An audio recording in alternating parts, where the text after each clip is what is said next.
ओम शांति। बाप दादा मधुबन। आज की मधुर मुरली 28/6/2024। मीठे बच्चे, अंतमुखी बनो अर्थात चुप रहो, मुख से कुछ भी बोलो नहीं, हर कार्य शांति से करो, कभी भी अशांति नहीं फैलाओ।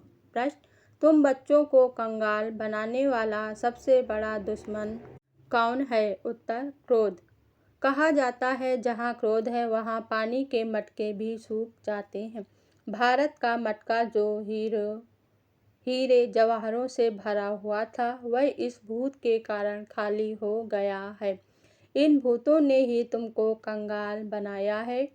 क्रोधी मनुष्य खुद भी तपता है, दूसरों को भी तपाता है।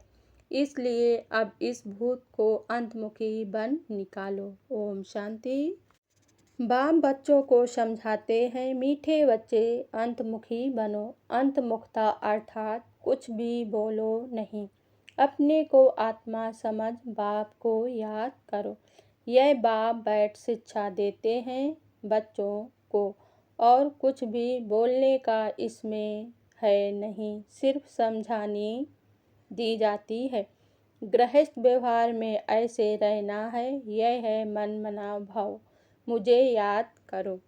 आज की मुरली से मुख्य 10 पॉइंट। पहली पॉइंट, जाति बोलना नहीं होता, बिल्कुल मीठा बनना है, कोई को दुख नहीं देना चाहिए, लड़ाई आदि करना यह सब क्रोध है, सबसे बड़ा दुश्मन है काम।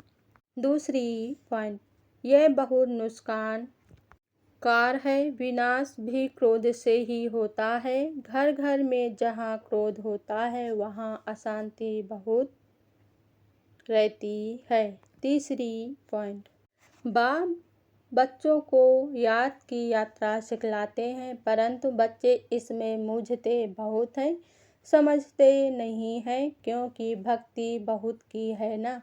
भक्ति है दे अभिमान, आधा कल्प दे अभिमान रहा। चौथी पॉइंट, आत्मा को शांति धाम ही जाना है। जब तक आत्मा पवित्र नहीं बनी है तब तक शांति धाम जा ना सके।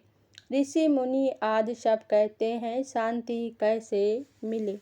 पांचवी पॉइंट, देवताओं में कोई भूत नहीं होता, ना दे अभिमान का, ना काम क्रोध लोभ मोह कुछ नहीं होता है। लोभ का भूत भी कम नहीं है। यह अंडा खाऊं वह खाऊं, बहुतों में भूत रहते हैं। छठवीं पॉइंट, तुम क्या बनते हो थोड़ा विचार करो। बाप को तो बहुत प्यार से याद करना है और सुदर्शन चक्रधारी बनना है। सातवीं पॉइंट, तुम मीठे मीठे बच्चों को बाप कहते हैं। मीठे बच्चे तुम क्या थे, अब अपनी हालत तो देखो। भल तुम कितनी भी भक्ति आदि करते थे, परंतु भूत निकाल नहीं सके। आठवीं पॉइंट, बाप कहते हैं दे सही सब कुछ भूलो, अपने को आत्मा समझो। यह अवस्था रखने से ही तुम देवता बनेंगे। नवीं पॉइंट, तुम जानते हो 5000 वर्ष में कितने मास, कितने घंटे, कितने सेकंड होते हैं? कोई हिसाब निकाले तो निकाल सकता है।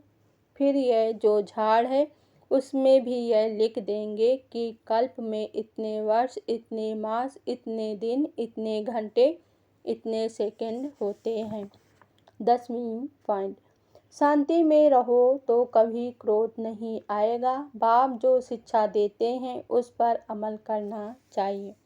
अच्छा, धारणा के लिए मुख्य सार।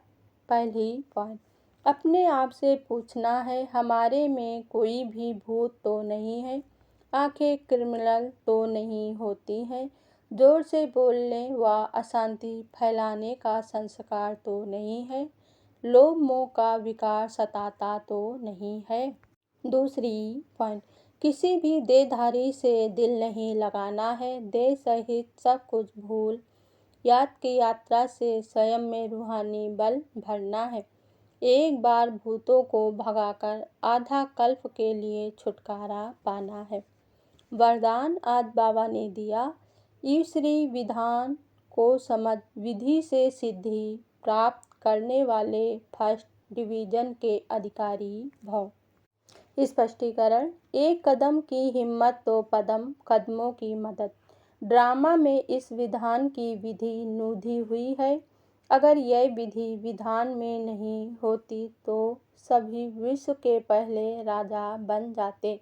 नंबरवार बनने का विधान इस विधि के कारण ही बनता है। जो जितना चाहे हिम्मत रखो और मदद लो, चाहे सिलेंडर हो चाहे प्रवृत्ति वाले हो, अधिकार समान है लेकिन विधि से सिद्धि है। इस ईश्वरी विधान को समझ अलबेलेपन की लीला को समाप्त करो तो फर्स्ट डिवीजन का अधिकार मिल जाएगा। स्लोगन आज बाबा ने दिया, संकल्प के खजाने के इकोनॉमी के अवतार बनो। ओम शांति।